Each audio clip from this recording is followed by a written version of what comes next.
There's a lot of talent in that locker room. Keep the flies off, which means he's got some mean in him, and it'll deter the other team to maybe taking some extra liberties or extra shots. They can skate.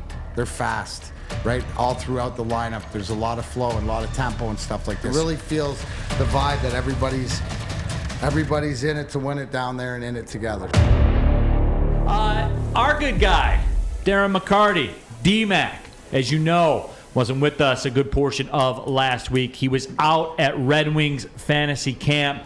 You've got all the updates. You got everything that's been going on. Get a chance to talk to a lot of the guys there. D-Mac, how exactly did that work? What was that like? No, it was great. And, I'm going to start with head coach Derek Lalonde, who made it a point that I said before of coming and talking. But the interesting thing was when he came into the adult fantasy camp, and so we had fantasy campers. Shout out to everybody from Texas and Oregon and California that was in. But the coach came in and he pretty much laid down to his mission statement and what it is. And he took us back to about coaching in Tampa Bay and winning in Tampa Bay. And what you're going to hear out of the Red Wings preaching is called the 1-1-3. Right, it's their defensive play, and he brought back a story when he was with Tampa that when they lost to Washington before they won the Stanley Cups, that Washington implored Barry Trotz, who's known as one of the best defensive coaches, was coaching Washington and implored a 1-1-3 against them, and they lost. So he'd always tried with John Cooper to implore the 1-1-3. Well, they used a variation of it, and it took, this is the thing, Neil, in hockey, it's repetition, and it's going to take sort of a year to implement this all throughout the season. If anybody, Tammy and everybody who was at training camp, you would have seen in practices and stuff like this, the stop and the yelling and stuff like this, so everybody get on the same page. So that's the defensive system, saying that that's what they're going to want to play. They need the commitment, which goes back to your point about starting to win championships starts in net, and it starts defensively. So his big reason for it, and to explain why the 1-1-3, because if it's done properly, who's your middle guy? So it's one person, and three guys. Your middle guy back there is, your Moritz Seider, or for Tampa, your Victor Hedman, the guy that can cheat back, get the puck, have and 20 feet to skate with it, or get his head up. It stops the forecheck. It's a different way, but guys have to be on the same page. So you're talking. So for Hockey for Dummies, we're talking a systematic overhaul. Systematic overhaul of what the Detroit Red Wings and the way that they play defensively. Well, you have to, because that's where it starts. I mean, let's go back to when Derek Lalonde's first interview as head coach, and he said we're going to work goaltender out. So these are the little things. Now you go from the system. Obviously, you have guys, like Alex Tanguay's still there. They brought in Bob Bugner, who I was my roommate my first year in the minors and stuff like this. He was a Detroit Red Wing prospect, played in the NHL, just coached in San Jose. So the position in place as far as the coaching and what they're going to say. Now, talent, right? There's a lot of talent in that locker room. The first big question, obviously, you get Simon Edvinsson, right? And to talk to this kid and him to understand, and I remember I talked to him after first exhibition game, and I said, hey, how did it feel? And he said, well, it's, got a lot of learning to do, but it was fun. It was fun. And when you hear these young guys talking about going out there and having fun, so we hear the coach, we hear interviews and stuff after different exhibition games that this kid's exciting. There's questions. Do I expect him to be on the opening day roster? Quite possibly. I think that if anybody's going to make the transition to the opening day roster, will be him. Another guy, right? And $900,000, by the way, a year. Absolutely. Here's another guy, and I don't know if he's going to crack the roster, if he's going to start in the minors or whatever, but this guy's got a huge future. And that's Elmer Soderblom. And this guy, literally, he's the size of Chara, but of offense, right, Neil? And here's the one thing, guys. In today's NHL, where you can't hold guys up, where you can't clutch and grab and do all these things, the reach on this guy, and we saw different clips of it, right? It's his wingspan that makes him so valuable. So he's got to continue to work.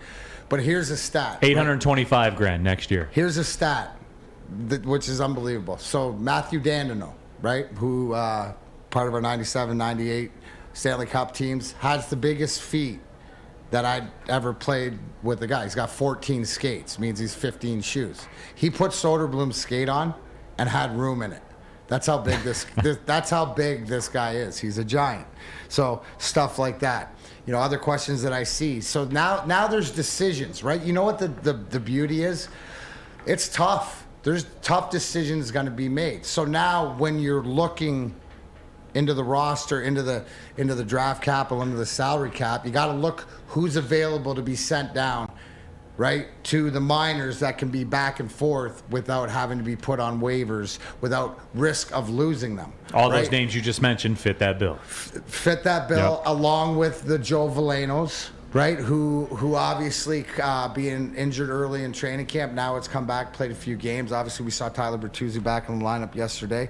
But it's these young guys that are getting these opportunities, right? Then you look throughout this roster, some of the new guys. You look at exhibition, you look at what a David Perron is going to add, and I've mentioned it before, the competitiveness, talking to him, the Ben Sherrod on the back end, which is going to help to keep the flies, as we used to keep the flies off, which means he's got some mean in him, and it'll deter the other team to maybe taking some extra liberties or extra shots. So, again, it starts in net. Right? It moves on out, but this team, and the one thing, right, they can skate. They're fast, right? All throughout the lineup, there's a lot of flow and a lot of tempo and stuff like this. So, is it, D-Mac, my question to you is, again, kind of bottom lining this. It sounds like there's a systematic makeover.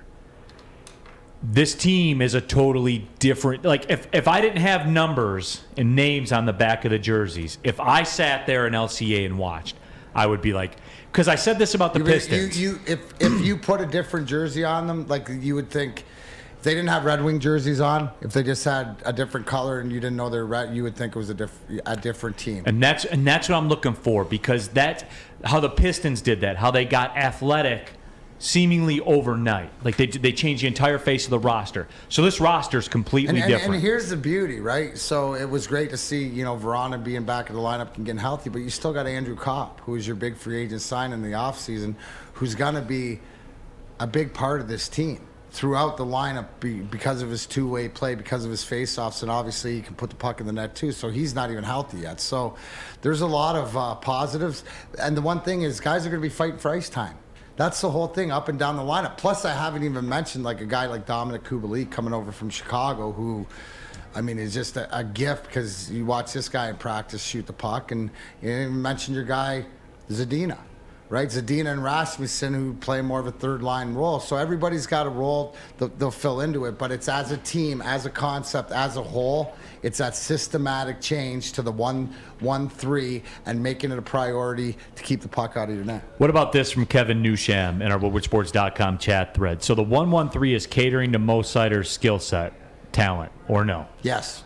Absolutely, because he can. So they're literally building around him. Well, building around. It's the same. Remember when I make the comparison? Like I said, I've always said, "Wow, Mo Seider, if he continues to develop, and obviously what we've seen, he's your Victor Hedman." It's the same thing as what Tampa did to utilize their defensemen to be able to put them in positive. Because if Mo Seider, with his skating ability, can go back with a little bit extra time, he can either wheel the puck or have time to get his head up. That's a huge thing. So, yeah, I would say yes. And not just him, but for the whole, it helps out the whole defensive system and it helps out the whole team. Now, can I speak to this now? Since we're talking like season preview and stuff like that, you guys know how I do this, right? Just something to keep your eye on as the season plays out. It's a walk year for Larkin and Bertuzzi. It is. Like, that's the reality of the situation. So just monitor that. You know what I'm saying? And here's the one thing, right? And I think that what you're going to see more is you're going to see the evolution. This is a conversation. As you saw the evolution of Steven Stamkos from as a player into a captain and a leader. And the one thing that Derek Lalonde said about Steven Stamkos when he gets into the Hall of Fame is that you're going to hear of what a great teammate he was. I think that what you're going to see is we saw the offensive development of Dylan Larkin last year, but you're going to see the more of that leadership, that captain role, and leading this team. This is his team. He knows it's his team. And I get the sense that that he's got the support, and it's one of these things that he knows he doesn't have to do it by himself. That's a blessing in itself. Right. If it really feels the vibe that everybody's in it to win it down there and in it together. So love the new guy. And here's the one thing. I'll tell you that little caveat behind the scenes. When the trainers come to you and say that all 6 goaltenders in camp could be the nicest 6 goaltenders, like no drama and everything. There's always the analogy of goaltenders is that they're crazy, right? And they're always off. Even as normal as Ozzy is, he's still a little off. But to hear that from the trainers, as far as that's what you have, sort of sets the tone from the back end. Which I'm telling you means that your goaltenders, no matter which 6 of them, if they're playing for the Red Wings in the minors or wherever, are pretty cool, calm, and collected. And again, those are the things that I'm into, right? Like, so next year the Red Wings over $41 million in cap space. That's without Larkin and without Bertuzzi, obviously, but over $41 million in cap space. That's with all these free agents that you just signed, and that's of course with Raymond. So let's just say you give Dylan 10 and you give Bertuzzi 7. You still got 20 some million 23-ish, left. You still do. So, but I'm saying there's the options and the reason that it'll play out. So you're in a good. So let me ask you: are we in a good position as far as draft capital, salary cap for the Red Wings? Oh yeah, absolutely, okay, absolutely. Yeah, absolutely.